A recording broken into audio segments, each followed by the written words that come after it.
एक fraud call आया और मैंने बिना कुछ सोचे समझे कॉल करने वाले के अकाउंट में 1 करोड़ युआन ट्रांसफर कर दिए। बाद में पुलिस ने बताया कि मेरे साथ स्कैम हो गया है, लेकिन मुझे बिल्कुल भी टेंशन नहीं हुई। लेकिन मेरा अमीर और हैंडसम रूममेट चुआंग ये सुनते ही घबरा गया। उसकी वजह भी साफ थी। पिछले जन्म में चुआंग ने चोरी छिपे मेरा ब्लैक कार्ड इस्तेमाल किया था। वह पूरी क्लास को एक ऑक्शन में ले गया था। सिर्फ अपनी शान दिखाने के लिए उसने स्काई लालटेन भी जलाई और ऑक्शन में बिना सोचे समझे बड़ी बड़ी बिड्स लगाता गया। उसने मेरे कार्ड से 10 करोड़ युआन से भी ज्यादा खर्च कर दिए। इस वजह से मेरे परिवार की कंपनी पैसों की भारी परेशानी में फंस गई और दिवालिया होने की नौबत आ गई। जब मुझे सच पता चला तो मैं चुआंग से जवाब मांगने गया, लेकिन उसने मेरी तरफ देखकर कहा, भाई बिफोन, सिर्फ इसलिए कि तुम्हारे परिवार की कंपनी बर्बाद हो गई इसका मतलब ये नहीं कि तुम मुझ पर झूठा इल्जाम लगा दो। मैं कुछ बोल पाता उससे पहले ही लियो रुअन आगे आई और बोली, जांग बिफोन, पैसे तो तुम खुद भी खूब उड़ाते हो, अब अपनी गलती चुआंग पर डाल रहे हो, तुम्हें शर्म आनी चाहिए। मेरे पास कोई और रास्ता नहीं था, इसलिए मैं बैंक से सबूत लेने चला गया। लेकिन उससे पहले कि मैं सबके सामने सच बता पाता, चुआंग ने जानबूझकर अपनी कार से मुझे टक्कर मार दी। मैं वहीं मर गया। लेकिन अगले ही पल जब मेरी आंख खुली तो मैं उसी दिन वापस आ चुका था जिस दिन चुआंग पूरी क्लास को ऑक्शन में ले जाने वाला था। तभी मेरे कानों में एक जानी पहचानी आवाज सुनाई दी, क्या कल सब फ्री हैं? मैं आप सबको ऑक्शन में लेकर चलता हूँ, वहाँ जो भी खरीदोगे उसका पूरा पेमेंट मेरे कार्ड से होगा। ये सुनते ही मुझे समझ आ गया कि मेरा दोबारा जन्म हो चुका है। मैं अभी यही सोच रहा था कि चुआंग मुस्कुराते हुए मेरे पास आया और बोला, भाई बिफोन, सुना है तुम्हारे पास उस ऑक्शन हाउस का वीआईपी कार्ड है, थोड़ी देर के लिए मुझे दे दो ताकि हम सब प्राइवेट रूम में बैठकर आराम से ऑक्शन देख सकें। उसकी बात सुनते ही मुझे पिछले जन्म की सारी बातें याद आ गईं। पिछली बार भी उसने वीआईपी कार्ड मांगने का बहाना बनाया था, लेकिन असल में उसने उसी मौके का फायदा उठाकर मेरे पापा का दिया हुआ ब्लैक कार्ड चुरा लिया था। उसी की वजह से हमारी कंपनी बर्बाद हुई। उसी ने मुझे मरवा दिया और बाद में पूरी क्लास के साथ मिलकर मेरे खिलाफ झूठ बोला। सबने मिलकर यह साबित कर दिया कि मैंने मुआवजा लेने के लिए खुद ही एक्सीडेंट कराया था। यह सब याद आते ही मेरा गुस्सा 7वें आसमान पर पहुंच गया। मैंने खुद को संभालते हुए कहा, मेरा कार्ड खो गया है, मैं तुम्हें नहीं दे सकता। लेकिन तभी लियो रुअन ने अचानक मेरा लुई विटॉन बैग छीन लिया। उसने बैग का सारा सामान नीचे गिरा दिया और मेरा वीआईपी कार्ड निकाल लिया। फिर उसने वह कार्ड चुआंग को देते हुए कहा, चुआंग ये लो, अब तुम इसका इस्तेमाल कर सकते हो। चुआंग मुस्कुराकर बोला, सिस्टर रुआन, आप मेरे लिए हमेशा इतना करती हैं। फिर लियो रुअन मेरी तरफ देखकर बोली, जंग बिफोन, तुम कब से इतने बड़े झूठे बन गए? कार्ड तो तुम्हारे पास था, फिर झूठ क्यों बोला कि खो गया है? उसकी बात खत्म होते ही मैंने बिना 1 सेकंड सोचे उसके गाल पर जोरदार थप्पड़ मार दिया। इसके बाद मैंने तुरंत चुआंग के हाथ से अपना वीआईपी कार्ड वापस छीन लिया। मैंने गुस्से में कहा, लियो रुअन, मेरी चीजों को हाथ लगाने का हक किसने दिया तुम्हें? थप्पड़ पड़ते ही उसकी आंखें फटी की फटी रह गईं। उसे यकीन ही नहीं हो रहा था कि मैंने सच में उसे मार दिया। वह गुस्से से चिल्लाई, जांग बिफोन, क्या तुम पागल हो गए हो? मेरी हिम्मत कैसे हुई तुम्हें मारने की? मैं हल्की मुस्कान के साथ बोला, मार दिया, अब क्या कर लोगी? तभी चुआंग बीच में आ गया और मासूम बनते हुए बोला, भाई बिफोन, गलती मेरी है, अगर गुस्सा है तो मुझ पर निकालिए, मेरी वजह से सिस्टर रुअन पर नाराज मत होइए। उन दोनों को साथ देखकर मुझे सिर्फ नफरत महसूस हो रही थी। तभी एक क्लासमेट बोला, जंग, तुमने हद कर दी, चुआंग को मारने का तुम्हें कोई हक नहीं है। मैंने जवाब दिया, तुम्हें सुनाई नहीं देता, उसने खुद ही ये सब अपने ऊपर लिया है। दूसरा लड़का बोला, जांग बिफोन, तुम बहुत ज्यादा कर रहे हो, बिना वजह किसी पर हाथ कैसे उठा सकते हो? चुआंग ने सिर झुकाकर कहा, मुझे माफ कर दीजिए, सारी गलती मेरी है। भाई बिफोन को कुछ मत कहिए, सिस्टर रुआन और मैं बिल्कुल बेगुनाह हैं, वह तो मुझे सिर्फ अपने छोटे भाई की तरह मानती है। उसकी बात सुनकर एक और स्टूडेंट बोला, चुआंग, तुम सच में बहुत अच्छे इंसान हो, लोग तुम्हें परेशान कर रहे हैं, फिर भी तुम सारी गलती अपने ऊपर ले रहे हो। मैं बस उन्हें घूरता रहा, गुस्से से मेरे हाथ कांप रहे थे। तभी लियो रुअन बोली, जांग बिफोन, ये स्कूल है, यहाँ तुम्हारी बदतमीजी नहीं चलेगी। अभी इसी वक्त अपना कार्ड चुआंग को दो और उससे माफी मांगो। अगर ऐसा नहीं किया तो आज से हमारा रिश्ता खत्म। मैं ऐसे लड़के के साथ नहीं रह सकती जो बदतमीज और गैर जिम्मेदार हो। मैंने बिना देर किए जवाब दिया, ठीक है, ब्रेकअप ही सही, अब तुम अपने प्यारे जूनियर के साथ रहो और उसी के साथ खुश रहना। चुआंग ने तुरंत घबराने का नाटक किया और बोला, भाई बिफोन, इतनी जल्दी फैसला मत लो, आप और सिस्टर रुआन 3 साल से साथ हो, इतनी आसानी से ब्रेकअप मत करो, नहीं तो लोग मुझे ही दोष देंगे। उसकी बात सुनकर मुझे हंसी आ गई। मुझे यकीन ही नहीं हो रहा था कि पिछले जन्म में मैं लियो रुअन जैसी लड़की से प्यार कर बैठा था। अभी चुआंग फिर बोला, भाई बिफोन, एक काम करो, बस इस बार अपना मेंबरशिप कार्ड मुझे दे दो, ऑक्शन में जो भी खरीदारी होगी उसके सारे रिवॉर्ड पॉइंट्स तुम्हारे कार्ड में जुड़ेंगे, बाद में उन्हीं पॉइंट से तुम अपना मेंबरशिप लेवल भी बढ़ा लेना, दोनों का फायदा होगा। ये सुनते ही लियो रुआन बोली, चुआंग, तुम सच में बहुत अच्छे हो, ये तुम्हारे साथ इतना बुरा बर्ताव कर रहा है, फिर भी तुम उसी का फायदा सोच रहे हो। फिर उसने मेरी तरफ देखकर कहा, जांग बिफोन, चुआंग अभी भी तुम्हारी भलाई की सोच रहा है, इतने एहसान फरामोश मत बनो। मैंने दोनों की तरफ देखा और कहा, थैंक्स, लेकिन मुझे तुम्हारी कोई मदद नहीं चाहिए। एक पल के लिए चुआंग के चेहरे का रंग बदल गया, लेकिन अगले ही पल वह फिर मुस्कुराने लगा। वह बोला, भाई बायफोन, मैं तो बस चाहता हूँ कि इस मौके पर पूरी क्लास और करीब आ जाए। ऑक्शन में सामान की शुरुआत ही हजारों लाखों युआन से होती है, अगर मैं तुम्हें कुछ गिफ्ट दे दूं तो तुम्हारा ही फायदा होगा, ऊपर से सारे रिवॉर्ड पॉइंट्स भी तुम्हारे कार्ड में आएंगे, इसलिए जिद मत करो और कार्ड दे दो। मैं हल्का सा हंसा और बोला, इतनी सी बात समझ नहीं आ रही, मैं पहले पहले ही कह चुका हूँ कि मुझे तुम्हारी कोई मदद नहीं चाहिए और मैं अपना कार्ड किसी को भी नहीं दूंगा। अगले ही पल चुआंग ने आंखों में आंसू लाने का नाटक किया और पूरी क्लास से बोला, दोस्तों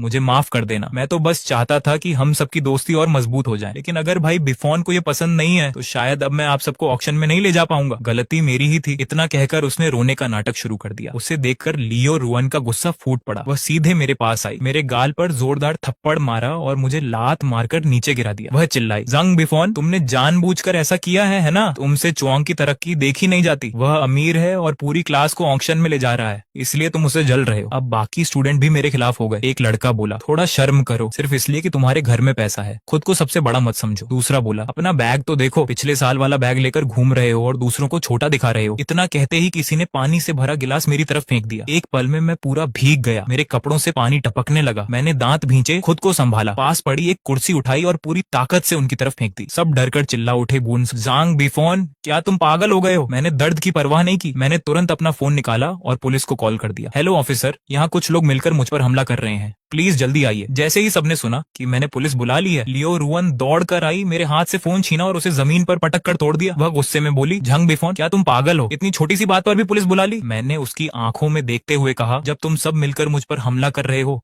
तो पुलिस क्यों नहीं बुलाऊंगा? वह फिर मुझे मारने के लिए आगे बढ़ी। मैंने सख्त आवाज में कहा, एक बार और हाथ लगाकर देखो, तुम्हारा हर थप्पड़ और हर चोट तुम्हारे खिलाफ सबूत बनेगी। करीब 10 मिनट बाद पुलिस आ गई। शोर सुनकर स्कूल के टीचर भी वहां पहुंच गए। पुलिस और टीचर्स ने मिलकर मामला शांत कराया। तब मैंने कहा, अगर तुम सब मुझे 1000 युआन कॉम्पेंसेशन दे दो तो मैं यही मामला खत्म कर दूंगा। पुलिस को भी मेरी बात ठीक लगी, लेकिन पूरी क्लास गुस्से में मुझे गालियां देने लगी। मैंने शांत होकर कहा, या तो अभी यही मामला खत्म कर लो या फिर कोर्ट में चलते हैं, वहां तुम सबके खिलाफ केस भी बनेगा, फैसला तुम्हारा है। ये सुनते ही सबकी बोलती बंद हो गई। आखिर में सबने मन मारकर 1000 युआन मेरे अकाउंट में ट्रांसफर कर दिए। मेरे लिए 1000 युआन कोई बड़ी बात नहीं थी, लेकिन उनके लिए ये आधे महीने के खर्च के बराबर था। उन्हें परेशान देखकर मुझे अंदर से सुकून मिला। दर्द हो रहा है ना? पिछले जन्म का हिसाब मैं अब धीरे धीरे बराबर करूंगा। पुलिस के जाने के बाद मैंने अपना बिखरा हुआ सामान उठाया और कॉलेज के बाहर बने अपने घर चला गया। घर पहुंचकर मेरी नजर अपने ब्लैक कार्ड पर पड़ी। तभी मुझे पता चला कि कार्ड का नंबर गलत था। मैं यही सोच रहा था कि अब क्या करूं। तभी मेरे फोन पर एक अनजान नंबर से कॉल आई। एक नजर में समझ गया कि यह कोई स्कैम कॉल है। पहले तो मैंने कॉल काटने का सोचा, लेकिन तभी मेरे दिमाग में एक जबरदस्त आइडिया आया। बिना एक सेकंड सोचे मैंने पूरे 1 करोड़ युआन उस स्कैमर के अकाउंट में ट्रांसफर कर दी। कुछ ही देर बाद मेरे पास पुलिस का फोन आया। ऑफिसर ने घबराकर कहा, सर आपके साथ स्कैम हुआ है, कृपया तुरंत अपना ब्लैक कार्ड ब्लॉक करवा दीजिए, नहीं तो आपके अकाउंट से और भी पैसे निकल सकते हैं। मैंने तुरंत उनकी बात मान ली। जैसे ही मेरा ब्लैक कार्ड ब्लॉक हुआ, मेरे चेहरे पर हल्की मुस्कान आ गई। फिर मैंने वह नकली ब्लैक कार्ड उठाया जिसे चुआंग मेरी नजर बचाकर असली कार्ड से बदल गया था और उसे सीधे कूड़ेदान में फेंक दिया। अगले दिन मैं तय समय पर ऑक्शन हॉल पहुंच गया। जैसा मैंने सोचा था, चुआंग और मेरी क्लास के कई स्टूडेंट पहले से ही वहां मौजूद थे। उन्हें देखते ही मैं मन ही मन मुस्कुरा दिया। मेरे प्यारे क्लासमेट्स, आज तुम सबका असली खेल देखने का समय आ गया है। ऑक्शन हॉल बहुत शानदार था। ऊपर बड़े बड़े क्रिस्टल के झूमर लगे थे जिनकी रोशनी पूरे हॉल में चमक रही थी। चारों तरफ महंगे परफ्यूम और शैंपेन की खुशबू फैली हुई थी। महंगे कपड़े पहने लोग आराम से घूम रहे थे और सबकी नजरें बार बार ऑक्शन स्टेज की तरफ जा रही थी। जैसे ही मैंने अंदर कदम रखा, मुझे महसूस हुआ कि कई लोग मुझे ही देख रहे हैं। दूसरी मंजिल पर बने वीआईपी रूम के बाहर चुआंग लियो रुआन के साथ खड़ा था। उनके आसपास वही लोग थे जिन्होंने पिछले जन्म में चुआंग का साथ देकर मेरी जिंदगी बर्बाद कर दी थी। जैसे ही चुआंग ने मुझे देखा, एक पल के लिए उसके चेहरे की मुस्कान गायब हो गई, लेकिन अगले ही पल उसने फिर मासूम बनने का नाटक शुरू कर दिया। हाँ, उसकी आंखों में छिपी चालाकी मुझसे छिप नहीं सकी। उधर लियो रुआन उसका हाथ पकड़े खड़ी थी। मुझे देखते ही वह ताने मारते हुए बोली, कुछ लोग अपनी औकात से बड़े सपने देखते हैं, खुद तो वीआईपी कार्ड नहीं ले पाए, फिर भी यहाँ चले आए। क्या इन्हें पता भी है कि ये कैसी जगह है? हर कोई यहाँ आने लायक नहीं होता। इतना सुनते ही एक लड़का बोला, बिल्कुल सही कहा सिस्टर रुआन, इसी को देख लो, पहले आपको और जूनियर चुआंग को मारा और अब यहाँ भी पहुंच गए। सच में इसकी शर्म तो खत्म ही हो चुकी है। मैं बस हल्का सा मुस्कुराया और उनकी किसी बात का जवाब नहीं दिया। मैं जाकर हॉल के एक शांत कोने में बैठ गया। पिछले जन्म में यही वह जगह थी जहाँ चुआंग मेरे चोरी किए हुए ब्लैक कार्ड से लगातार खरीदारी कर रहा था, सिर्फ लोगों को अपनी अमीरी दिखाने के लिए। वह एक से बढ़कर एक महंगी और बेकार चीजें खरीदता जा रहा था और आखिर में उसी की वजह से मेरे परिवार की कंपनी बर्बाद हो गई थी। लेकिन इस बार मैं सिर्फ यह देखना चाहता था कि मेरे असली ब्लैक कार्ड के बिना उसकी यह अमीरी कितनी देर टिकती है। कुछ ही देर बाद ऑक्शन शुरू हो गया। एक स्मार्ट सूट पहने ऑक्शनियर स्टेज पर आया। उसने मुस्कुराकर सबका स्वागत किया और पहली चीज सबके सामने रखी। पहली चीज एक पुरानी लैंडस्केप पेंटिंग है। इसकी शुरुआती बिड 5 लाख युआन होगी और अगली बिड कम से कम 50,000 युआन ज्यादा होगी। अब ऑक्शन शुरू होता है। उसकी बात खत्म होते ही किसी ने तुरंत अपना बिड पैडल उठा दिया। 6 लाख युआन। जैसा मुझे पहले से पता था, च्वांग ने भी बिना देर किए अपना पैडल उठा दिया। उसे देखकर उसके आसपास बैठे स्टूडेंट खुश होकर चिल्लाने लगे, वाह जूनियर च्वांग कमाल है, शुरुआत में ही 6 लाख युआन की बिड लगा दी। लियो रुआन के चेहरे पर भी गर्व साफ दिखाई दे रहा था। वह च्वांग का हाथ ऐसे पकड़े हुई थी जैसे वह पेंटिंग उसी ने जीती हो, और मैं आराम से शैंपेन की एक चुस्की लेते हुए पूरा तमाशा देख रहा था। च्वांग आज पूरी दुनिया को अपनी अमीरी दिखाने के मूड में था। वह लगातार बिड बढ़ाता गया और आखिर में 8,50,000 युआन में वह पेंटिंग खरीद ली। पेंटिंग जीतने के बाद उसने जानबूझकर मेरी तरफ देखा। उसकी आंखों में घमंड साफ दिख रहा था, लेकिन मैंने सिर्फ हल्की सी मुस्कान दी। उसे मेरे चेहरे पर जलन देखने की उम्मीद थी, लेकिन उसे कुछ भी नहीं मिला। मेरे शांत रहने से वह खुद ही उलझन में पड़ गया। शायद उसे लगा था कि पिछले जन्म की तरह मैं गुस्से और जलन से अपना आपा खो दूंगा, लेकिन इस बार ऐसा कुछ नहीं होने वाला था। ऑक्शन आगे बढ़ता रहा। एक के बाद एक महंगी चीजें स्टेज पर आती रहीं और च्वांग बिना सोचे हर चीज पर बिड लगाता गया। टैंग डायनेस्टी के ब्रॉन्ज मिरर से लेकर मिंग डायनेस्टी के रेयर पोर्सलेन तक लगभग हर कीमती चीज वही खरीद रहा था। हर बिड के साथ उसका कॉन्फिडेंस और बढ़ता जा रहा था और उसके आसपास बैठे लोग लगातार उसकी तारीफ कर रहे थे। एक लड़का बोला, वाह जूनियर च्वांग कमाल कर दिया, अब तक आप 3 चीजें खरीद चुके हैं, उनकी कुल कीमत लगभग 30 लाख युआन हो गई है। दूसरा लड़का बोला, जूनियर च्वांग सिर्फ हैंडसम और अच्छे इंसान ही नहीं बल्कि बहुत अमीर भी हैं। सच में आप तो परफेक्ट इंसान हैं। चारों तरफ से मिल रही तारीफ सुनकर च्वांग का घमंड और बढ़ गया। उसके चेहरे से साफ पता चल रहा था कि उसे लगने लगा था आज पूरी दुनिया उसी की है। लियो रुआन के चेहरे पर भी बड़ी सी मुस्कान थी। वह बार बार च्वांग के कान में कुछ फुसफुसा रही थी। दोनों को देखकर साफ पता चल रहा था कि उनके बीच रिश्ता अब काफी आगे बढ़ चुका है। मैंने अपनी घड़ी देखी और मन ही मन कहा, बस अब सही समय आ गया है। मैंने अपना फोन निकाला और एक नंबर मिलाया। कॉल उठते ही मैंने कहा, हेलो, क्या ये बैंक का रिस्क कंट्रोल डिपार्टमेंट है? मुझे एक अकाउंट की शिकायत करनी है। अकाउंट होल्डर का नाम च्वांग है। उसके अकाउंट से कुछ संदिग्ध ट्रांजैक्शंस हुई हैं। शक है कि किसी दूसरे का क्रेडिट कार्ड इस्तेमाल किया गया है। कृपया उसका अकाउंट तुरंत फ्रीज कर दीजिए। कॉल खत्म होते ही मेरे चेहरे पर हल्की सी मुस्कान आ गई। पिछले जन्म में च्वांग ने मेरे असली ब्लैक कार्ड से करोड़ों उड़ा दिए थे, लेकिन इस बार उसे अभी भी यही लग रहा था कि उसके पास मेरा असली ब्लैक कार्ड है। उसे क्या पता कि मैं वह कार्ड पहले ही बंद करवा चुका था और नया कार्ड बनवा चुका था। जो कार्ड उसके पास था वह सिर्फ एक नकली ब्लैक कार्ड था और वह भी मैंने जानबूझकर उसके लिए छोड़ा था। इतना ही नहीं, मैं पहले ही उसके बैंक अकाउंट की जानकारी निकलवा चुका था। उसके अपने अकाउंट में इतने पैसे थे ही नहीं, फिर भी वह बिना सोचे लगातार बिड लगा रहा था, क्योंकि उसे पूरा भरोसा था कि पेमेंट मेरे ब्लैक कार्ड से होगी। और हुआ भी बिल्कुल वैसा ही जैसा मैंने सोचा था। थोड़ी ही देर बाद मेरा बिछाया हुआ जाल काम कर गया। उसी समय जब च्वांग एक महंगे जेड पेंडेंट पर बिड लगाने वाला था, उसका फोन बज उठा। जैसे ही उसने कॉल उठाई, उसके चेहरे का रंग उड़ गया। वह घबरा कर बोला, क्या मेरा बैंक अकाउंट फ्रीज हो गया? ये कैसे हो सकता है? जरूर कोई गलती हुई है। फोन पर सामने वाला कुछ कहता रहा और च्वांग की घबराहट बढ़ती गई। वह जोर से बोला, मैंने कुछ भी चोरी नहीं की। फिर मेरा अकाउंट क्यों फ्रीज किया जा रहा है? प्लीज इसे तुरंत अनफ्रीज कीजिए। लेकिन बैंक अपनी बात पर अड़ा रहा। कॉल खत्म होते ही च्वांग धम्म से कुर्सी पर बैठ गया। उसका चेहरा पूरी तरह सफेद पड़ चुका था। उसके हाथ तक कांप रहे थे। ये देखकर लियो रुआन घबरा गई। उसने पूछा, च्वांग क्या हुआ? आखिर बात क्या है? च्वांग ने कांपती आवाज में कहा, मेरा बैंक अकाउंट फ्रीज कर दिया गया है। उनका कहना है कि मैं क्रेडिट कार्ड फ्रॉड के मामले में फंसा हुआ हूँ। ये सुनते ही लियो रुआन हैरान रह गई। वह बोली, क्या क्रेडिट कार्ड फ्रॉड? ये कैसे हो सकता है? जरूर कोई बड़ी गलती हुई है। च्वांग ने जल्दी से सिर हिलाया, नहीं, मैंने ऐसा कुछ नहीं किया। ये सब जांग बिफोन की चाल है। यही सब उसी ने किया है। इतना कहकर वह गुस्से में मेरी तरफ मुड़ा। उसने उंगली दिखाते हुए चिल्लाकर कहा, जांग बिफोन, क्या ये सब तुम्हारी वजह से हुआ है? क्या तुमने ही मेरी शिकायत की है? मैंने बिल्कुल शांत होकर उसकी तरफ देखा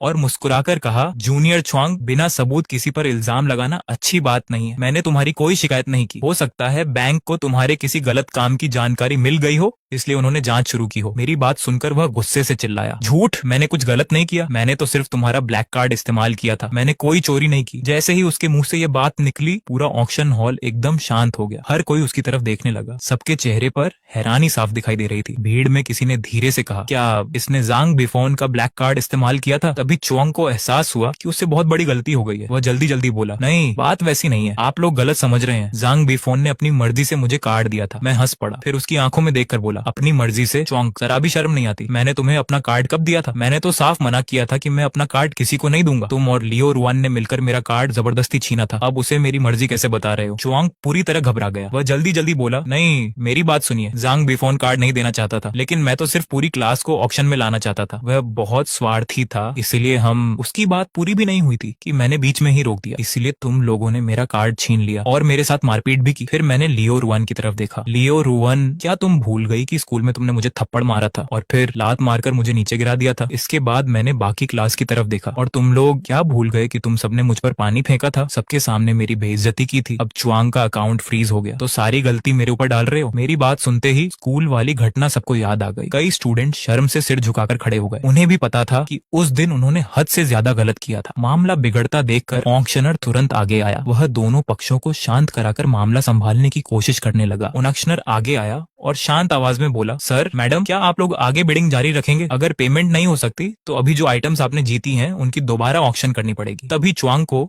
अपनी हालत का एहसास हुआ। अब तक वह जिन चीजों पर बिड जीत चुका था उनकी कुल कीमत 53 लाख युआन से भी ज्यादा थी। अगर वह पेमेंट नहीं कर पाया तो सिर्फ सारी चीजें वापस नहीं जाएंगी बल्कि उसे भारी पेनल्टी भी भरनी पड़ेगी। उसका चेहरा पूरी तरह उतर गया। वह हकलाते हुए बोला, मेरे पास पैसे नहीं है, मेरा बैंक अकाउंट फ्रीज हो चुका है, मैं पेमेंट नहीं कर सकता। यह सुनते ही ऑक्शनियर का चेहरा सख्त हो गया। वह बोला, सर, इसे मैलिशियस बिडिंग माना जाएगा। हमारे ऑक्शन हाउस के नियमों के मुताबिक अगर कोई बिड जीतकर पेमेंट नहीं करता तो उसे कुल रकम का 20% पेनल्टी देना पड़ता है। आपने कुल 53 लाख युआन की बिड्स जीती है। इस हिसाब से आपको 10,60,000 युआन पेनल्टी भरनी होगी। कृपया तुरंत पेमेंट कीजिए। ये सुनते ही च्वांग के पैरों तले जमीन खिसक गई। वह घबराकर बोला, 10,60,000 युआन? मेरे पास इतने पैसे नहीं है, सच में नहीं है। तभी लियो रुआन जल्दी से आगे आई और बोली, मिस्टर ऑक्शनियर, क्या इस बार थोड़ा समझौता नहीं हो सकता? उसने जानबूझकर ऐसा नहीं किया, बस गलती से ये सब हो गया। लेकिन ऑक्शनियर बिल्कुल नहीं माना। उसने साफ कहा, नियम सबके लिए बराबर है। अगर हर कोई बिड जीतकर पेमेंट से मना कर दे तो हमारा ऑक्शन हाउस कैसे चलेगा? या तो तुरंत पेनल्टी भरिए वरना हमें कानूनी कार्रवाई करनी पड़ेगी। ये सुनते ही च्वांग और लियो रुआन दोनों के चेहरे उतर गए। दोनों जानते थे कि इतनी बड़ी रकम का इंतजाम करना उनके बस की बात नहीं थी। च्वांग का अकाउंट पहले ही फ्रीज हो चुका था और लायो रुआन का परिवार भी इतनी बड़ी रकम तुरंत नहीं दे सकता था। उसी समय काले सूट पहने कुछ लोग ऑक्शन हॉल में अंदर आए। उनमें से एक आगे बढ़ा और बोला, मिस्टर च्वांग, हम बैंक की इन्वेस्टिगेशन टीम से हैं। जांच में पता चला है कि आपने किसी दूसरे व्यक्ति का क्रेडिट कार्ड बिना अनुमति इस्तेमाल किया। आपको हमारे साथ चलकर जांच में सहयोग करना होगा। यह सुनते ही च्वांग के हाथ पैर फूल गए। वह पीछे हटते हुए बोला, नहीं, मैं कहीं नहीं जाऊंगा, मैंने कुछ भी चोरी नहीं की, मैं नहीं जाऊंगा। लेकिन बैंक की टीम बहस करने नहीं आई थी। वे सीधे आगे बढ़े और च्वांग को पकड़ लिया। लियो रुआन बीच में आई, लेकिन टीम के एक आदमी ने सख्त आवाज में कहा, मैडम, सरकारी कार्रवाई में रुकावट मत डालिए। जब च्वांग को बाहर ले जाया जा रहा था वह पूरी ताकत से छूटने की कोशिश कर रहा था। उसने पीछे मुड़कर मेरी तरफ देखा। उसकी आंखों में गुस्सा, नफरत और बेबसी साफ दिखाई दे रही थी। दांत पीसते हुए वह चिल्लाया, जंग बिफोन, मैं तुम्हें कभी नहीं छोड़ूंगा, इसका बदला जरूर लूंगा। मैं वहीं खड़ा उसे जाते हुए देखता रहा। मेरे चेहरे पर कोई भाव नहीं था क्योंकि अभी तो खेल शुरू हुआ था। पिछले जन्म का पूरा हिसाब अब एक एक करके बराबर होगा। च्वांग के जाने के बाद लियो रुआन वहीं बैठकर रोने लगी और जो लोग कुछ देर पहले तक च्वांग की तारीफ करते नहीं थक रहे थे वे सब धीरे धीरे उससे दूरी बनाने लगे। उन्हें डर था कि कहीं वे भी इस केस में न फंस जाएं। हंगामे की वजह से ऑक्शन कुछ देर के लिए रोक दिया गया। जब दोबारा शुरू हुआ तो पूरे हॉल का माहौल बदल चुका था। मैं अब भी एक कोने में बैठा चुपचाप सब देख रहा था। बाकी आइटम्स में एक ऐसी चीज थी जिसका मुझे शुरू से इंतजार था। वह था मिंग डायनेस्टी का जेड पेंडेंट। उसकी कारीगरी बेहद शानदार थी, लेकिन असली कीमत उसकी खूबसूरती नहीं थी बल्कि उसके अंदर छिपा हुआ एक बड़ा राज था। पिछले जन्म में यही पेंडेंट च्वांग ने खरीदा था। बाद में उसने उसे एक एंटीक डीलर को बेच दिया और उसी डीलर ने उसके अंदर छिपा रहस्य खोज निकाला। उस एक खोज ने उसे करोड़पति बना दिया। इस बार मैं यह मौका किसी भी कीमत पर हाथ से जाने नहीं देना चाहता था। जैसे ही ऑक्शनियर ने उसकी शुरुआती कीमत बताई मैंने उस शाम पहली बार अपना बिड पैडल उठा दिया। ऑक्शनियर ने कहा, Ming dynasty Z pendant, starting bid 8 lakh yuan. जैसे ही मैंने पहली बिड लगाई पूरा हॉल मेरी तरफ देखने लगा। यहाँ तक कि रो रही लियो रुआन भी रुक गई और गुस्से से मुझे घूरने लगी। उसे समझ नहीं आ रहा था कि मेरे पास अभी भी इतना पैसा कैसे है, लेकिन मैंने उसकी तरफ देखा तक नहीं। मेरा पूरा ध्यान सिर्फ ऑक्शन पर था। थोड़ी ही देर में दूसरे लोग भी बिड लगाने लगे। कीमत बढ़ते बढ़ते 15 लाख युआन तक पहुंच गई। ऑक्शनियर ने ऊंची आवाज में कहा, 15 लाख युआन 15 लाख युआन 2। तभी एक महंगा सूट पहने अधेड़ उम्र के आदमी ने धीरे से अपना पैडल उठा दिया। उसे देखते ही पूरा ऑक्शन हॉल हैरान रह गया। वह थे मिस्टर वोंग, शहर के सबसे मशहूर एंटीक डीलर्स में से एक। पिछले जन्म में इन्होंने ही च्वांग से ये जेड पेंडेंट खरीदा था और सबसे पहले उसके अंदर छिपे रहस्य का पता लगाया था। ऑक्शनियर की आवाज पूरे हॉल में गूंज उठी। मिस्टर वोंग की तरफ से 20 लाख युआन की बिड, क्या इससे ज्यादा कोई बिड लगाएगा? मैंने गहरी सांस ली और पूरे कॉन्फिडेंस के साथ फिर से अपना बिड पैडल उठा दिया। 25 लाख युआन। मेरी बिड लगते ही पूरे हॉल में हलचल मच गई। जेड पेंडेंट की कीमत अब उसकी असली कीमत से भी काफी ऊपर पहुंच चुकी थी। मैंने हल्का सा मुस्कुराते हुए सामने बैठे मिस्टर वोंग की तरफ देखा। मैं उन्हें पिछले जन्म से अच्छी तरह जानता था। पूरा हॉल मेरी तरफ देखने लगा। किसी ने भी नहीं सोचा था कि मैं इतनी बड़ी बिड लगाऊंगा। यहाँ तक कि मिस्टर वोंग भी कुछ सेकंड के लिए हैरान रह गए। उन्होंने मेरी तरफ गौर से देखा। शायद उन्हें उम्मीद नहीं थी कि कोई इस पेंडेंट के लिए उनसे मुकाबला करेगा। ऑक्शनियर फिर बोला, 25 लाख युआन 1, 25 लाख युआन 2, क्या कोई इससे ज्यादा बिड लगाएगा? मिस्टर वोंग कुछ देर तक सोचते रहे। उनके चेहरे से साफ लग रहा था कि वह फैसला नहीं कर पा रहे थे। उन्हें भी पता था कि इस जेड पेंडेंट में कोई बड़ा राज छिपा है, लेकिन अब कीमत उनकी उम्मीद से काफी ऊपर जा चुकी थी। आखिरकार उन्होंने धीरे से सिर हिलाया और अपना पैडल नीचे रख दिया। ऑक्शनियर ने हथौड़ा बजाते हुए कहा, 25 लाख युआन 3 सोल्ड। बधाई हो मिस्टर जैंग, आपने मिंग डायनेस्टी का फीनिक्स जेड पेंडेंट जीत लिया है। हथौड़े की आवाजें सुनते ही मैंने राहत की सांस ली। मेरे चेहरे पर हल्की मुस्कान आ गई। यही वह जेड पेंडेंट था जिसके लिए मैं यहाँ आया था। पेमेंट करने के बाद मैंने पेंडेंट को अपने हाथों में उठाया। जेड बिल्कुल चिकना था और उसे छूते ही हल्की गर्माहट महसूस हो रही थी। उस पर बना फीनिक्स इतना खूबसूरत था मानो अभी उड़ जाएगा। सच में ये एक अनमोल खजाना था। लेकिन सबसे खास बात मुझे भी महसूस हो रहा था कि इसके अंदर कोई बड़ा राज छिपा है। हालांकि अभी उसे देखने का सही समय नहीं था। मैंने पेंडेंट संभाल कर रखा और हॉल से बाहर निकलने लगा। तभी लियो रुअन दौड़ती हुई मेरे सामने आकर खड़ी हो गई। उसकी आंखें गुस्से से लाल थीं। वह चिल्लाकर बोली, जांग बेफोन, यहीं रुक जाओ। ये सब तुम्हारी वजह से हुआ है। आज चोंग की जो हालत हुई है उसका जिम्मेदार सिर्फ तुम हो। तुम बहुत घटिया इंसान हो। मैंने शांत होकर कहा, लियो रुअन, ड्रामा करना बंद करो। चुआंग की ये हालत उसके अपने लालच की वजह से हुई है। अगर उसने मेरा ब्लैक कार्ड नहीं चुराया होता और लोगों के सामने अमीरी दिखाने की कोशिश नहीं की होती तो आज ये दिन कभी नहीं आता। लियो रुअन जोर जोर से सिर हिलाने लगी। वह बोली, नहीं, अगर तुम उसकी शिकायत नहीं करते तो उसका अकाउंट फ्रीज नहीं होता। बैंक वाले उसे पकड़कर भी नहीं ले जाते। तुमने जानबूझकर उसकी जिंदगी बर्बाद की है। मैंने उसकी आंखों में देखकर कहा, हाँ, मैंने जानबूझकर किया। तो क्या पिछले जन्म में तुम दोनों ने मिलकर मेरा ब्लैक कार्ड खाली कर दिया था, मेरी कंपनी बर्बाद कर दी थी और आखिर में मुझे कार से मार दिया था। उसका बदला लेना तो मैंने अभी शुरू भी नहीं किया है। अभी तो सिर्फ उसका अकाउंट फ्रीज हुआ है। ये तो सिर्फ शुरुआत है। असली हिसाब अभी बाकी है। आज के बाद मैं तुम दोनों से एक एक चीज का हिसाब लूंगा। मेरी बातें सुनते ही लाइयो रुअन का चेहरा सफेद पड़ गया। वह डरते हुए एक कदम पीछे हट गई। कांपती आवाज में बोली, तुम करना क्या चाहते हो? मेरे होंठों पर हल्की मुस्कान आ गई। मैंने धीरे से कहा, मैं सिर्फ इतना चाहता हूँ कि तुम दोनों वही दर्द महसूस करो जो पिछले जन्म में मैंने सहा था। लियो रुअन, अब तुम्हारी बारी भी आने वाली है। इतना कहकर मैंने उसे हल्का सा हटाया और बिना पीछे देखे वहां से निकल गया। वह वहीं खड़ी रह गई, पूरी तरह डरी हुई। ऑक्शन हाउस से निकलने के बाद मैं सीधे घर नहीं गया। मैं एक प्राइवेट डिटेक्टिव एजेंसी पहुंचा। पिछले जन्म में मरते समय तक मुझे ये समझ नहीं आया था कि चुआंग और लियो रुअन ने मेरे साथ ऐसा क्यों किया, लेकिन इस बार मैं पूरी सच्चाई जानना चाहता था। मैं पता लगाना चाहता था कि क्या उनके पीछे कोई और भी है और उनका असली मकसद क्या है। एजेंसी के अंदर जाते ही एक अधेड़ उम्र का डिटेक्टिव मेरे पास आया। वह मुस्कुरा कर बोला, सर, मैं आपकी क्या मदद कर सकता हूँ? मैं उसके सामने बैठ गया और कहा, मुझे 2 लोगों की पूरी इन्वेस्टिगेशन करवानी है। उनके नाम है चुआंग और लियो रुअन। दोनों यूनिवर्सिटी के स्टूडेंट हैं। मुझे उनके परिवार की पूरी जानकारी चाहिए, उनके रिश्ते, हाल की एक्टिविटीज, वे किन लोगों के कांटेक्ट में हैं और उनके बारे में हर छोटी बड़ी जानकारी। इसके अलावा मुझे ये भी पता करना है कि चुआंग की कोई बुरी आदत है या नहीं, या फिर उस पर किसी का कोई कर्ज है। डिटेक्टिव ने सिर हिलाकर कहा, कोई दिक्कत नहीं सर। क्या आपकी कोई और रिक्वायरमेंट है? मैंने गंभीर आवाज में कहा, मुझे रिपोर्ट जितनी जल्दी हो सके चाहिए और ध्यान रहे एक भी जानकारी छूटनी नहीं चाहिए। पैसों की चिंता मत कीजिए, मुझे सिर्फ सही और पूरी जानकारी चाहिए। डिटेक्टिव ने भरोसे के साथ कहा, समझ गया सर, 3 दिन के अंदर आपकी पूरी रिपोर्ट तैयार होगी। मैंने उन्हें दोनों की बेसिक डिटेल्स और अपना कॉन्टैक्ट नंबर दिया और वहां से निकल आया। अगले कुछ दिनों तक मैं डिटेक्टिव की रिपोर्ट का इंतजार करता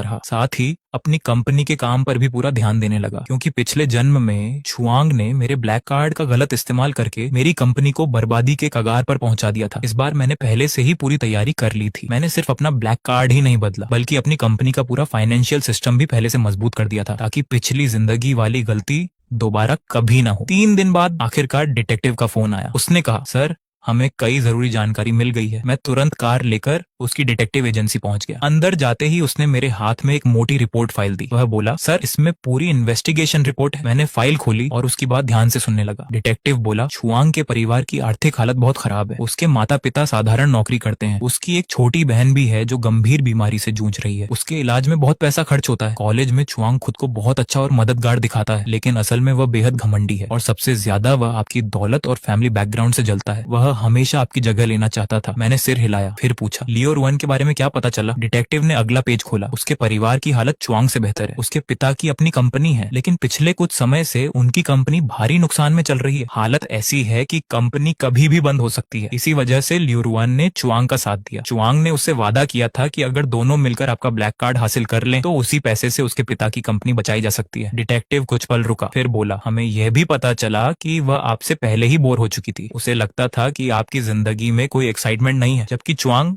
मीठी मीठी बातें करके उसे अपने करीब ले आया। इसीलिए जब उसने आपके खिलाफ साजिश का प्लान बताया तो लियो रुआन ने बिना ज्यादा सोचे हाँ कर दी। यह सुनकर मैं हल्का सा हंसा, लेकिन उस हंसी में सिर्फ कड़वाहट थी। मैंने कहा, तो यही पूरी सच्चाई थी। एक ने जलन में और दूसरी ने लालच में। इतनी छोटी सोच के लिए दोनों ने मेरी पूरी जिंदगी बर्बाद कर दी। डिटेक्टिव ने आगे कहा, सर एक और बड़ी बात है, च्वांग सिर्फ आपसे जलता ही नहीं था, उस पर भारी ऑनलाइन गैम्बलिंग डेट भी है। वह ऑनलाइन गैम्बलिंग में 5 लाख युआन से ज्यादा हार चुका है। अब कर्ज देने वाले लोग लगातार उस पर दबाव बना रहे हैं। अगर उसने जल्दी पैसे नहीं लौटाए तो वे उसके परिवार को भी नहीं छोड़ेंगे। यही वजह थी कि वह किसी भी कीमत पर आपका ब्लैक कार्ड चाहता था। मेरी आंखें सिकुड़ गईं। जुए का कर्ज? डिटेक्टिव ने सिर हिलाया। हाँ, और एक बात, उसका उठना बैठना इलाके के एक गैंग लीडर ब्रदर हु के साथ है। ब्रदर हु सूद पर पैसे देने और कर्ज वसूलने का काम करता है। च्वांग का कर्ज भी उसी के पास है। मैंने पूछा, क्या ब्रदर हु का कोई बड़ा बैकग्राउंड है? डिटेक्टिव बोला, अभी पूरी जानकारी नहीं मिली, लेकिन वह कई सालों से इस शहर में एक्टिव है। उसके बड़े बड़े लोगों से संबंध है और लोग उसे बहुत खतरनाक मानते हैं। अब च्वांग के बैंक अकाउंट पहले ही फ्रीज हो चुके हैं। उसके खिलाफ इन्वेस्टिगेशन भी चल रही है। ऐसी हालत में उसके पास कर्ज चुकाने का कोई तरीका नहीं बचा। मुझे लगता है ब्रोदर हु बहुत जल्द उसे ढूंढने निकल पड़ेगा। मेरे चेहरे पर मुस्कान आ गई। मैं धीरे से बोला, बहुत बढ़िया, अब मेरा काम और आसान हो गया। मैंने डिटेक्टिव का धन्यवाद किया, रिपोर्ट उठाई और वहां से निकल गया। अब मेरे सामने पूरी सच्चाई थी। इसके पीछे कोई मास्टरमाइंड नहीं था, कोई बड़ी साजिश भी नहीं थी। बस च्वांग और लियो रुआन ने अपने स्वार्थ के लिए मेरे साथ धोखा किया था और अब उनसे हर चीज का हिसाब लेने का समय आ गया था। सबसे पहला नंबर था च्वांग। उस पर 5 लाख युआन से ज्यादा का गैम्बलिंग डेट था। उसके बैंक अकाउंट पहले ही फ्रीज हो चुके थे। ऊपर से उसके खिलाफ इन्वेस्टिगेशन भी चल रही थी। ऐसी हालत में वह अपना कर्ज कभी नहीं चुका सकता था और ब्रदर हु जैसे लोग कर्ज कभी नहीं छोड़ते। मुझे सिर्फ किस्मत को थोड़ा सा धक्का देना था। मैंने अपने एक पुराने दोस्त से कांटेक्ट किया। उसके अंडरवर्ल्ड में अच्छे कनेक्शंस थे। मैंने उसे च्वांग के कर्ज की पूरी जानकारी दी और कहा, यह खबर ब्रदर हु तक पहुंचा दो। उसे बता दो कि च्वांग के बैंक अकाउंट फ्रीज हो चुके हैं। उसके पास अब एक भी पैसा नहीं बचा। उस पर दूसरे के क्रेडिट कार्ड के गलत इस्तेमाल की इन्वेस्टिगेशन चल रही है और वह कभी भी जेल जा सकता है। मेरे दोस्त ने तुरंत हाँ कर दी। मुझे पूरा भरोसा था कि जैसे ही ब्रदर हु को यह खबर मिलेगी वह बिना देर के च्वांग तक पहुंच जाएगा। उस समय तक च्वांग पहले ही अंदर से टूट चुका होगा और जब ऊपर से ब्रदर हु का दबाव पड़ेगा तो वह पूरी तरह बिखर जाएगा। अब बारी थी लियो रुआन की। उसकी सबसे बड़ी कमजोरी थी उसके पिता की कंपनी। वह च्वांग का साथ सिर्फ इसलिए दे रही थी क्योंकि उसे उम्मीद थी कि च्वांग उनके बिजनेस को बचा लेगा, लेकिन अब च्वांग खुद बर्बाद हो चुका था। उसकी आखिरी उम्मीद भी खत्म हो गई थी। मैंने फैसला कर लिया, अब उसके पिता की कंपनी भी बचेगी नहीं। मैं चाहता था कि जो लड़की हमेशा ऐशो आराम में रही वह भी एक दिन सब कुछ खो दे, ठीक वैसे ही जैसे पिछले जन्म में मैंने खोया था। मैंने अपने लोगों से उसके पिता की कंपनी की पूरी जानकारी निकलवाई। पता चला कि उनका बिजनेस कंस्ट्रक्शन मटेरियल्स का था, लेकिन बढ़ते कंपटीशन, गलत मैनेजमेंट और कमजोर कैश फ्लो की वजह से कंपनी पहले ही बर्बादी के किनारे पहुंच चुकी थी। मैंने इसी कमजोरी का फायदा उठाया। मैंने उन बड़ी कंपनीज और क्लाइंट से बात की जो लायो रुआन के पिता की कंपनी के साथ काम करते थे। मैंने उन्हें बताया कि उनकी कंपनी की आर्थिक हालत ठीक नहीं है। फिर मैंने अपनी कंपनी की तरफ से उनसे कहा, हम आपको इससे बेहतर प्राइस और बेहतर सर्विस देंगे। साथ ही मैंने कई बैंक से भी बात की। मैंने उन्हें सलाह दी कि वे लोन देने के नियम और सख्त करें और पुराने लोन की वसूली जल्दी शुरू करें। इसका असर बहुत जल्दी दिखने लगा। एक एक करके उनकी कंपनी के बड़े क्लाइंट्स ने कॉन्ट्रैक्ट खत्म कर दिया और मेरी कंपनी के साथ जुड़ गए। उधर बैंक्स ने भी अपना लोन वापस मांगना शुरू कर दिया। जो कंपनी पहले से ही मुश्किल में थी वह इतना दबाव नहीं झेल सकी। कुछ ही दिनों बाद खबर आ गई, लायो रुआन के पिता की कंपनी आधिकारिक तौर पर बैंकरप्ट हो गई। लोन न चुका पाने की वजह से बैंक्स ने उन पर केस कर दिया। उनकी कंपनी जब्त कर ली गई और कर्ज चुकाने के लिए उनका घर और गाड़ियां भी ऑक्शन में बेच दी गई। सिर्फ एक रात में लियो रुआन की पूरी आलीशान जिंदगी खत्म हो गई। कुछ समय बाद कॉलेज में ये बात फैल गई कि वह इस सदमे को सहन नहीं कर पाई। उसकी मेंटल कंडीशन भी बिगड़ गई। वह पूरे कैंपस में घूम घूम कर लोगों से कहती थी, जैंग बिफोन ने मेरा परिवार बर्बाद कर दिया। लेकिन किसी ने उसकी बात पर भरोसा नहीं किया। सबको याद था उसने और च्वांग ने मेरे साथ क्या किया था। हर किसी ने यही कहा, वह अपने कर्मों की सजा भुगत रही है। उधर च्वांग की हालत भी उससे अच्छी नहीं थी। जब ब्रदर हु को पता चला कि च्वांग न तो अपना कर्ज चुका सकता है और न ही जेल जाने से बच सकता है तो वह बहुत गुस्से में आ गया। उसने तुरंत अपने लोगों को च्वांग के पीछे भेज दिया। उन्होंने च्वांग की बुरी तरह पिटाई की और साफ कह दिया, अगर जल्दी पैसे नहीं लौटाए तो अगली बार तुम्हारी टांगें तोड़ देंगे या फिर तुम्हारे परिवार तक पहुंच जाएंगे। बेबस होकर च्वांग मदद मांगने लियो रुआन के पास गया, लेकिन उस समय लियो रुआन खुद अपनी जिंदगी नहीं संभाल पा रही थी। अपने परिवार की बर्बादी के बाद वह हर बात के लिए च्वांग को ही दोष देती थी। जब च्वांग ने उससे मदद मांगी तो उसने मदद करने से साफ मना कर दिया। इतना ही नहीं, उसे धक्का देकर घर से बाहर निकाल दिया। अब च्वांग के पास कुछ भी नहीं बचा था। उस पर गैम्बलिंग का भारी कर्जा था, क्रेडिट कार्ड फ्रॉड का केस चल रहा था और रहने के लिए भी कोई जगह नहीं बची थी। चारों तरफ से घिरकर उसने सबसे खतरनाक फैसला लिया। उसे पता चला कि मैं अक्सर एक खास कैफे में अपने क्लाइंट से मिलता हूँ। उसने वहीं मेरा इंतजार करने का फैसला किया। एक दोपहर बिजनेस मीटिंग खत्म करके जैसे ही मैं कैफे से बाहर निकला, अचानक एक आदमी मेरी तरफ दौड़ा। उसके हाथ में फल काटने वाला चाकू था और उसने सीधा मुझ पर हमला कर दिया। लेकिन मुझे पहले से अंदाजा था कि च्वांग बदला लेने की कोशिश करेगा। मैं तुरंत एक तरफ हट गया और हमला बचा लिया। ध्यान से देखा तो वह च्वांग ही था। उसके बाल बिखरे हुए थे, कपड़े फटे और गंदे थे, आंखें लाल थीं, चेहरा गुस्से और नफरत से भरा हुआ था। वह चिल्लाया, जैंग बीफोन, मैं तुझे जान से मार दूंगा। इतना कहकर वह फिर चाकू लेकर मेरी तरफ दौड़ा। मैंने उसका दूसरा हमला भी आसानी से बचा लिया और एक जोरदार मुक्का उसके चेहरे पर मार दिया। वह सीधे जमीन पर गिर पड़ा। काफी कोशिश के बाद वह फिर खड़ा हुआ, गुस्से से कांपते हुए बोला, मेरी ये हालत तेरी वजह से हुई है, मैं तुझे नहीं छोड़ूंगा। मैंने शांत आवाज में कहा, मुझे मारोगे? अब भी तुम्हें लगता है कि तुम ऐसा कर सकते हो? तुम पर मेरा कर्ज है, ब्रदरहुड का कर्ज है, बैंक का कर्ज है और अब तुमने मुझ पर जानलेवा हमला भी कर दिया। तुम्हारे अपराधों में एक और जुर्म जुड़ गया। अब तुम्हारा फैसला सिर्फ कानून करेगा। इतने में दूर से पुलिस सायरन की आवाज सुनाई दी। असल में मुझे पहले से शक था कि च्वांग मुझ पर हमला कर सकता है, इसलिए मैंने पहले ही पुलिस को जानकारी दे दी थी कि कैफे के आसपास निगरानी रखें। कुछ ही सेकंड में कई पुलिस ऑफिसर्स वहां पहुंच गए। उन्होंने तुरंत च्वांग को पकड़ लिया, उसके हाथों में हथकड़ी लगाई और पुलिस वैन की तरफ ले जाने लगे। लेकिन वह फिर भी छूटने की कोशिश करता रहा, बार बार मेरी तरफ देखकर चिल्लाता रहा, जैंग बिफोन, अगर मैं मरकर भूत भी बन गया तब भी तुझे नहीं छोड़ूंगा। मैंने बिना कुछ कहे उसे पुलिस के साथ जाते हुए देखा। मेरे मन में जरा भी दया नहीं थी। आज वह जिस हालत में था उसका जिम्मेदार सिर्फ वही था। अगर वह लालच, जलन और दिखावे में अंधा न हुआ होता, अगर उसने कानून न तोड़ा होता, अगर उसने अपने फायदे के लिए दूसरों से धोखा न किया होता, तो आज उसकी जिंदगी ऐसी नहीं होती। उसके जाने के बाद पुलिस ने मुझसे पूरी घटना के बारे में पूछा। मैंने उन्हें सारी बात बताई और अपने पास मौजूद सभी सबूत दे दिए। पुलिस ने कहा, कानून के मुताबिक कार्रवाई होगी और च्वांग को उसके हर अपराध की सजा मिलेगी। सारी फॉर्मेलिटीज पूरी होने के बाद मैं आखिरकार अपने घर लौट आया। अब तक च्वांग और लियो रुआन दोनों अपने किए की सजा पा चुके थे। आखिरकार च्वांग को credit card fraud, fake bidding,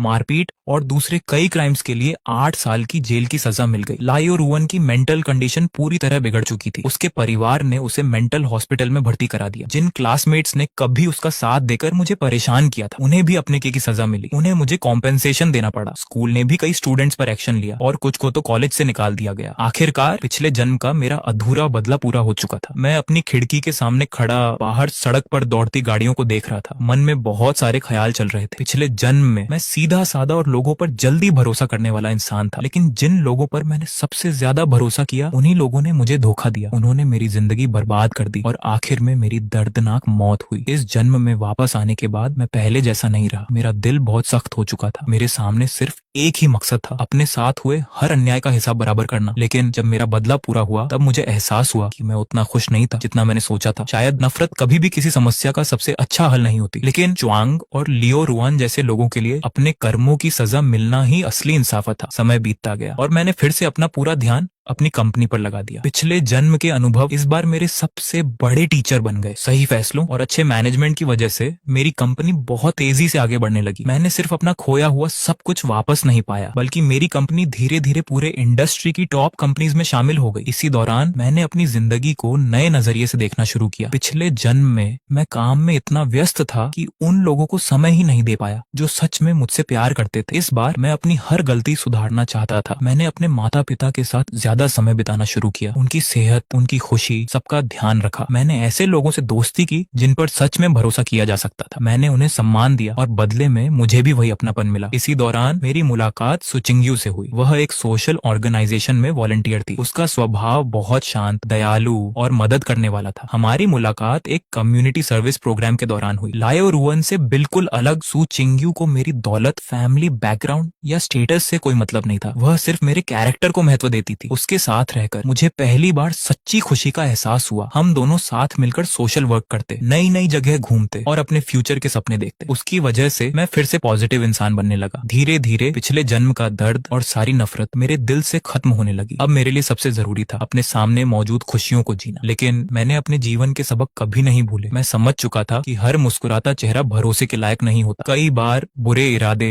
दोस्ती के पीछे छिपे होते हैं। इसलिए मैंने फैसला किया कि आगे से हमेशा सतर्क रहूंगा, अपने साथ और अपने परिवार की भी हमेशा रक्षा करूंगा। लेकिन मैं नफरत को फिर कभी अपने ऊपर हावी नहीं होने दूंगा। जो लोग अच्छे होंगे उनके साथ हमेशा सम्मान और दया से पेश आऊंगा। इसी सोच के साथ जिंदगी आगे बढ़ती रही। कई साल बीत गए। मेरी कंपनी अब पूरे देश में मशहूर हो चुकी थी। लोग मुझे एक सफल बिजनेसमैन के रूप में जानने लगे। कुछ समय बाद मैं और सू चिंगयू शादी के बंधन में बंध गए। हमने मिलकर एक खुशहाल परिवार बनाया। फिर हमारे घर एक प्यारे बच्चे ने जन्म लिया। हमारी जिंदगी शांति, प्यार और खुशी से भर गई। उधर च्वांग अब भी जेल में था। लोगों के मुताबिक वह जेल के अंदर भी लड़ाई झगड़े करता रहता था। इसी वजह से उसकी सजा में 2 साल और बढ़ा दिए गए। और लिया और रुवन आज भी मेंटल हॉस्पिटल में थी। वह कभी सामान्य जिंदगी में वापस नहीं लौट सकी। जिन क्लासमेट्स ने कभी मेरा मजाक उड़ाया था उनकी जिंदगी भी अच्छी नहीं रही। कुछ लोग कुछ भी हासिल नहीं कर पाए और कई लोग कर्ज में डूब गए। कभी कभी मैं आज भी अपने पिछले जन्म को याद करता हूँ। वो यादें आज भी हल्का सा दर्द देती हैं। लेकिन अब मेरे दिल में सिर्फ एक एहसास बचा है, स्वीकार करने का। अब वह सब सिर्फ एक बुरे सपने जैसा लगता है। और जब मैं उस सपने से जागा तो मेरी जिंदगी पूरी तरह बदल चुकी थी। उसी दर्द ने मुझे पहले से ज्यादा मजबूत, समझदार और परिपक्व बना दिया। अब मुझे पता था कि मेरी मंजिल अभी बहुत दूर है। आने वाले सालों में मैं अपनी कंपनी को